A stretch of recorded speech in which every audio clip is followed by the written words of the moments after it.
Evening all, Marcus here, back again with another video, back again with another Oculus Go video. And in this one I've got an early look access and a game called FIREZONE. Now it's changed name a few times, but I think the dev is settling on FIREZONE. So the game is developed by the same people behind Hard Light Blade. If you don't know what that is, go check it out. I've done various videos on it, but it's like a lightsaber type game. It was free on the Oculus Go store. It even included like slicing robots in half, and then it ended up having like a Beat Saber mode. The guy was just going crazy, adding features, adding updates. It was brilliant fun, and for free, you couldn't really argue. So along with developing that, he was developing other apps as well, and FIREZONE is one such app. It's a first-person, almost CSGO type game. Fast-paced, you've got bots you can fight against, there is online multiplayer as well. It's pretty brutal at the moment, I'll admit, but it is good fun and shows great promise. So let's jump in and have a quick look.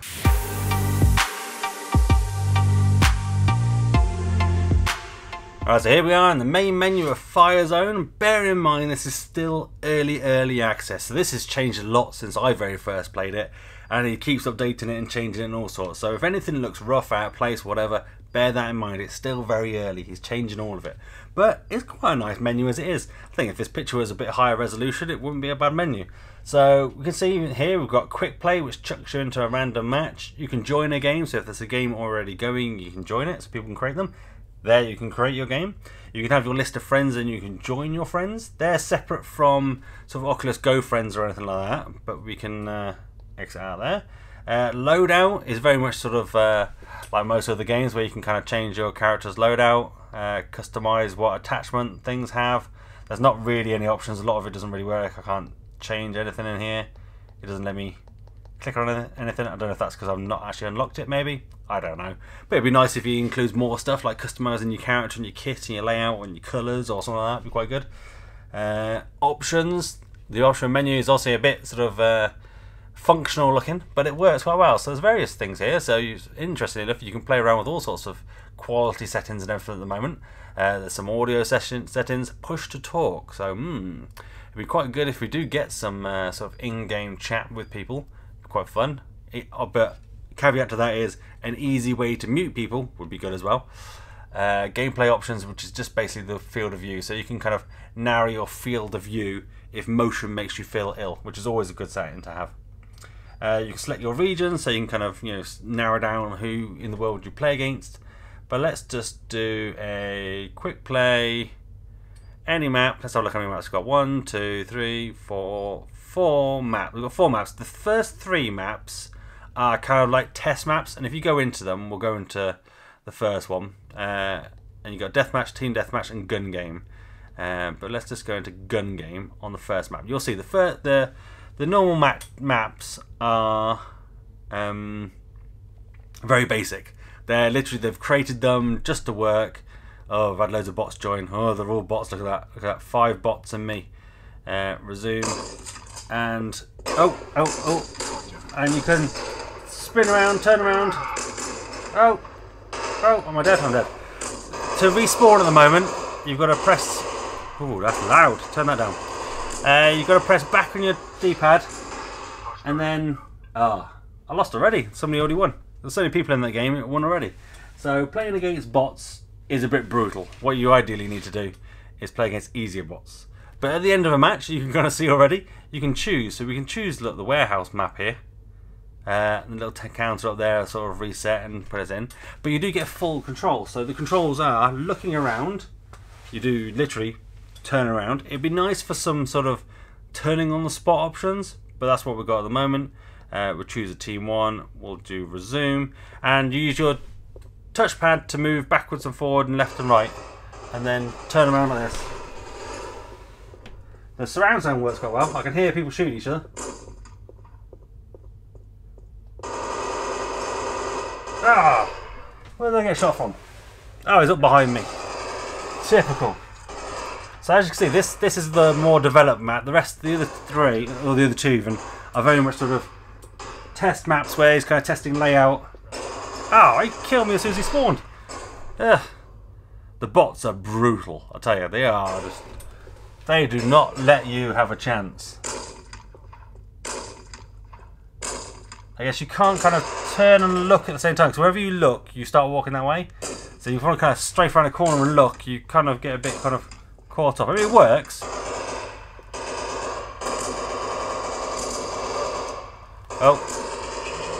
And press any direction on the touchpad to reload, but up is to duck. And I'm just getting... Oh. Kill him! Kill him! Oh no! I'm hiding. I'm hiding. I'm hiding. Let's spawn camp, shall we? Yay! We got someone!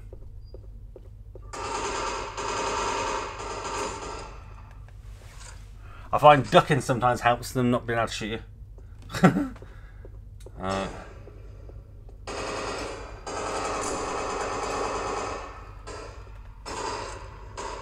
I'm still playing against bots. I thought I was playing against a person then. Hey, kill someone else. Oh, I've got a shot from behind. You can change teams, you can start a vote, and you can disconnect.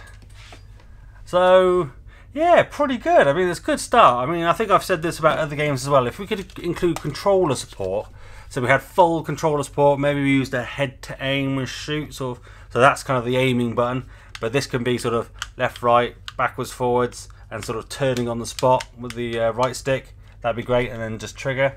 Be nice, but I guess if you did that, what you'd have to make sure is that you had separate lobbies for people who did have controls and people that didn't, to keep it fair.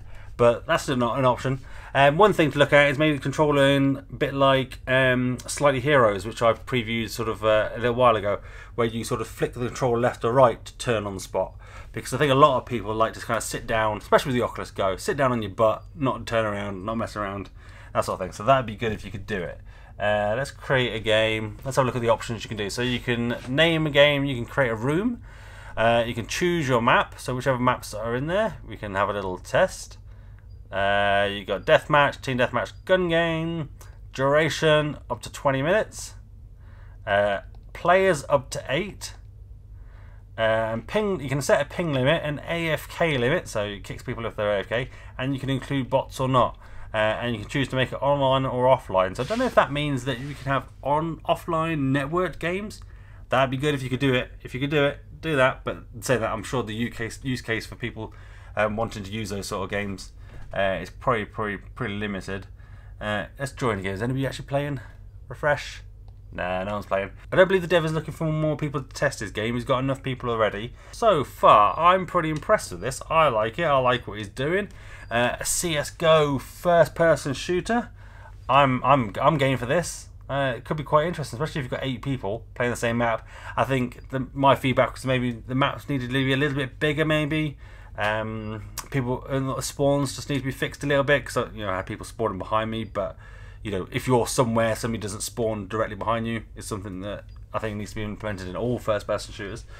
But yeah, thumbs up so far. I'm interested in this one. So there we go. That's a quick preview of FIREZONE, coming out soon, aiming for holiday season, price TBC. So watch this space. Follow me on Twitter. I'll let you know once I know anything more. But I think I'd quite happily pay, what, £5 for that? That's a kind of a decent app. If you can get that working, 8 players, nice and stable, a few more sort of nice maps, fix the spawning, fix some of the weapons. I don't know if I said, but you can change weapon by pointing at the ground and clicking. That's if you've got other weapons, that is. There didn't seem to be any weapons to pick up, or power-ups to pick up, or sort of ammo. People, if they dropped it, I don't know if you got more ammo from that. Did you just have an infinite ammo? I think you maybe did. But that's all sort of stuff that he's probably working on. So he's probably... And the great thing about this dev, he's super open to feedback. So he'll probably be in the comments down below. Leave your feedback on FIREZONE. What sort of things would you like to see? What sort of things are missing? What sort of control schemes? What sort of levels? What sort of weapons? What sort of characters? What sort of price would you be looking for? Would you be happy if it be free, and maybe he includes some sort of DLC, sort of paid content that you kind of unlock skins or something like that? Or would you prefer to pay a one-off price? How much would you be prepared to pay for something like that? Because that could be pretty good, pretty decent must-buy app for the Oculus Go, but we'll have to see, and I'll revisit it again once it's actually released. So give this video a thumbs up as well if you liked it, thumbs down if you didn't, that's fine. I'm big enough and ugly enough to take it if you didn't like it, but do let me know in the comments down below why you didn't like it, and I'll try and do better for next time. Become one of the Remarkables, hit that subscribe button and that notification bell, and that's me done. I'm out. Have a virtual high five.